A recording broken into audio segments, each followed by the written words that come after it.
Welcome to DJM TV. E don set again o. President Tinubu don change and follow EFCC chairman o. My correct pipo, we greet una. We welcome una to DJM TV where ogbonge tori and update dey shele. So if una never subscribe to our YouTube channel, make una hurry now go subscribe o. And also turn on the notification bell so that anytime we be like say we drop any update like this, una go dey notified sharply. And make una no forget to follow us on our Facebook page. Anyway, my people, make we quickly run enter the tori and update wey we carry come for una. President Tinubu don suspend the chairman of Economic Financial Crime Commission (EFCC) wey dey call Abdulaziz Bawah. Dis statement na the Director Information (SGF) office wey dey call Willie Bassey. Im tok say dem suspend am unto wey dem wan take look into proper investigation and conduct wey e dey office. Say dem wan investigate the conduct wey e dey office, na im make dem suspend am so. And the statement wey dem issue be dis o: due to the plenty mago allegations of abuse of office wey dem dey talk for im head. So my people, make I read the statement for una, make una hear the statement wey dis Director Information so Willie Bassey give so.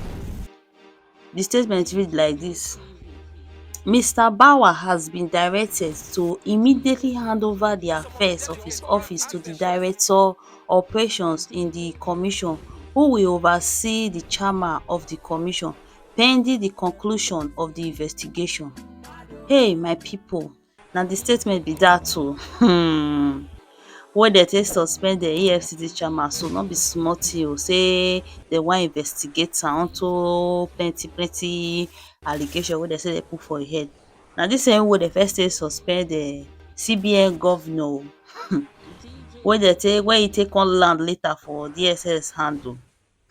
Dis whole suspension of EFCC chairman so dey happen just 2 weeks after the confrontation between SSS abi na DSS and EFCC over the shared building for Lagos wey dem say dem bin dey share. Say dem first get issue, confrontation between DSS and the EFCC for Lagos for building wey dem say dem bin dey share, wey dem say DSS operative block EFCC staff members to resume work for the building wey dem bin dey share for inside Lagos. Na there the matter come reach President Tinubu hand o, wey come, and that time na that period President Tinubu just take enter office, just a day old for office, wey the whole matter take happen. That time the matter come enter im hand. Na im come give directive say make DSS allow EFCC staff enter office. The matter come take dey like that. We no come hear anything about the matter since. Just yesterday for here so na im dem come take come say President Tinubu don direct say don suspend dis EFCC chairman so due to plenty allegations wey dem say e dey im head. Say dem put for im head different allegations wey dem say e dey im head wey e take dey for office. So no be small thing my people. My people, and the update wey we say make we come give una like this be dis o. Yes so, and the update be that so, wey dem take put allegations, say allegations dey im head o.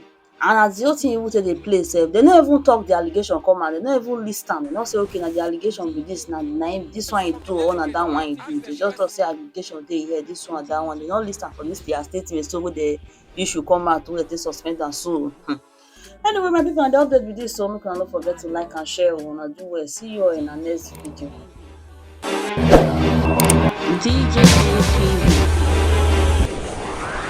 DJAP.